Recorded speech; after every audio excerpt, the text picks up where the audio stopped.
नाथ संप्रदाय के प्रवर्तक आदिनाथ श्री शिव हैं। उनके पश्चात उनसे प्राप्त नाथ तत्व ज्ञान दर्शन एवं साधना का भूतल पर प्रचार प्रसार महायोगी मत्स्येंद्र नाथ जी ने किया, जो कि नवनाथों के अग्रिम नाथ के रूप में भी जाने जाते हैं। 55 संप्रदायों के विश्वासों के आधार पर मत्स्येंद्र नाथ जी भगवान शिव के ही अवतार थे। आइए आज के दिव्य संस्मरण में इस अवतारी पुरुष के अवतार की कथाओं को जानने का प्रयास करते हैं। पौराणिक कथा के अनुसार एक बार कैलाश पर्वत पर विराजमान भगवान शिव से पार्वती जी ने कहा, हे स्वामी, आप अजर और अमर हैं, परंतु मुझे इस प्रकार संसार में बार बार जन्म लेना पड़ता है, इसका क्या कारण है? आप कौन से मंत्र का जाप करते हैं? कृपया मुझे भी इसका ज्ञान देने की कृपा करें, जिससे मेरा भी कल्याण हो सके। यह सुनकर भगवान शिव ने कहा, हे पार्वती, बार बार जन्म लेने के बंधन से मुक्त करके अजर अमर कराने वाला जो जाप या मंत्र है वह परम गुप्त है। यदि तुम इसे जानना ही चाहती हो तो किसी ऐसे गुप्त और एकांत स्थान पर चलो जहां कोई अन्य प्राणी ना हो। वहीं एकांत में मैं तुम्हें इस ज्ञान से अवगत कराऊंगा। पार्वती जी के सहमत होने पर शिव जी उनके साथ नंदी पर बैठकर समुद्र तट के एक बहुत घने वन में जा पहुँचे।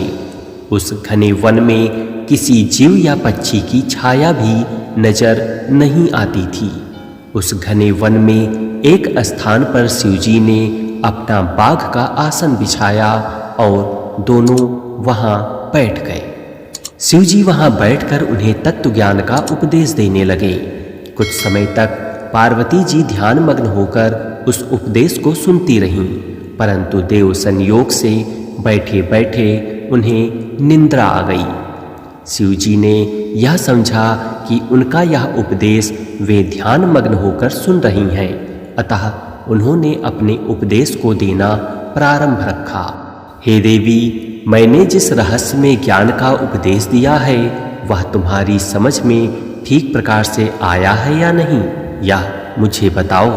परंतु पार्वती जी तो निद्रा में लीन थीं, अतः उन्होंने कोई भी उत्तर नहीं दिया। तभी उसी समय समुद्र तट से एक आवाज आई, हे महेश्वर, आपने जो शास्त्रों का रहस्य समझाया है उसे सुनकर मुझे अत्यंत आनंद प्राप्त हुआ है। आपके उपदेश का सारांश यह है कि शिव जी करता है, शिव जी भोगता है और शिव ही सबके स्वामी, शिव ही आत्मा तथा शिव ही जीव हैं, परंतु शिव के अतिरिक्त अन्य कोई नहीं है। समुद्र के जल में से निकलने वाली इस आवाज को सुनकर शिव जी पहले तो कुछ अचंभित हो गए और सोचने लगे कि इस बियावान वन में किसी मनुष्य का कोई नामो निशान नहीं है, फिर भी मेरे इस परम गूढ़ रहस्य को अन्य प्राणी ने कैसे सुन लिया और इस प्रकार मुझे उत्तर भी दे रहा है। जब उन्होंने अपनी ध्यान दृष्टि से देखा तो उन्हें ज्ञात हुआ कि समुद्र के जल में एक मछली विद्यमान है जो गर्भवती थी। उसके गर्भ में कवि नारायण अवस्थित हैं। उन्हीं कवि नारायण ने इस ज्ञान उपदेश को सुनकर उन्हें यह उत्तर दिया है। यह जानकर शिव जी ने मछली के गर्भ में कवि नारायण को संबोधित करते हुए कहा, हे कवि नारायण, मुझे आपके यहाँ उपस्थित होने का तनिक भी आभास नहीं था, परंतु आपने मेरे इस रहस्यपूर्ण ज्ञान का उपदेश भली भांत समझ लिया है।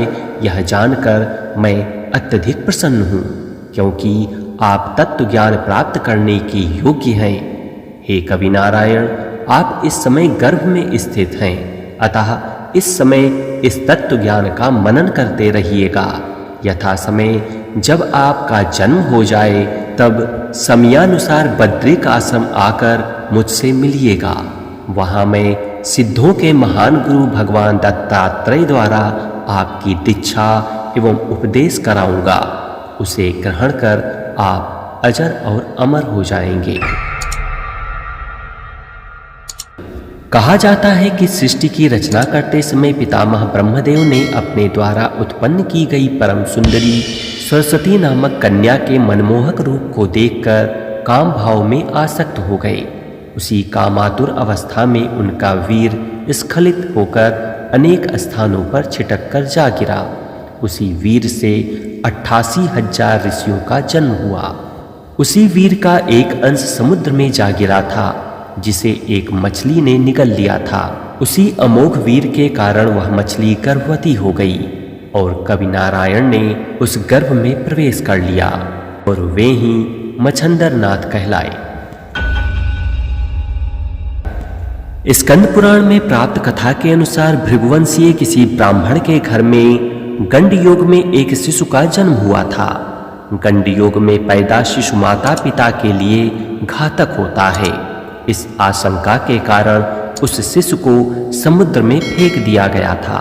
समुद्र में फेंके गए उस शिशु को एक बड़े मत्स्य ने निगल लिया। कालांतर में किसी समय भगवान शिव उसी समुद्र में स्थित एक द्वीप पर पहुंचकर पार्वती से योग रहस्य का उद्घाटन किया। उसी द्वीप के पास पानी में रहने के कारण बड़े मछली के पेट में स्थित शिशु ने सारा गूढ़ योग रहस्य सुन लिया।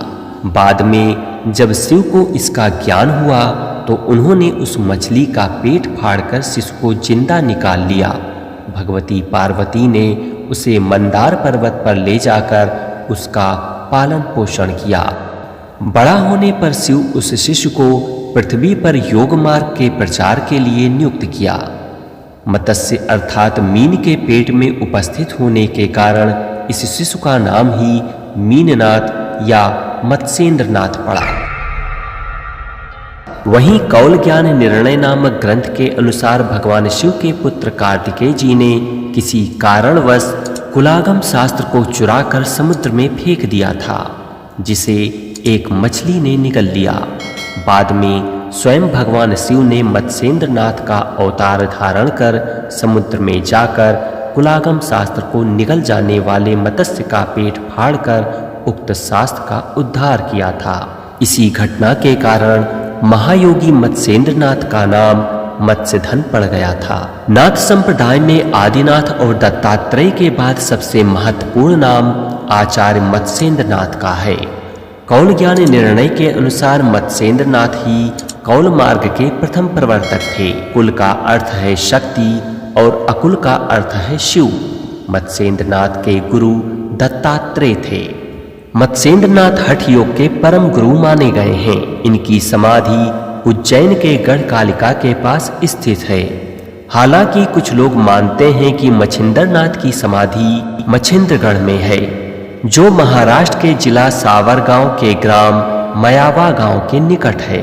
इतिहास वेत्ता मत्स्येंद्र का समय विक्रम की 8वीं शताब्दी मानते हैं। ब्रजयानी सिद्धों में एक मीनपा हुए थे, जो मत्स्येंद्रनाथ के पिता बताए गए हैं। मीनपा राजा देवपाल के राजत्व काल में हुए थे। देवपाल का राजकाल 809 से 849 ईस्वी तक है। इससे सिद्ध होता है कि मत्स्येंद्रनाथ जी 9वीं शताब्दी के उत्तरार्ध में विद्यमान थे। तो यह थी नाथ संप्रदाय के प्रवर्तक मत्स्येंद्रनाथ जी के जन्म से जुड़ी संपूर्ण जानकारी। उम्मीद करता हूँ कि आपको यह जानकारी ज़रूर अच्छी लगी होगी।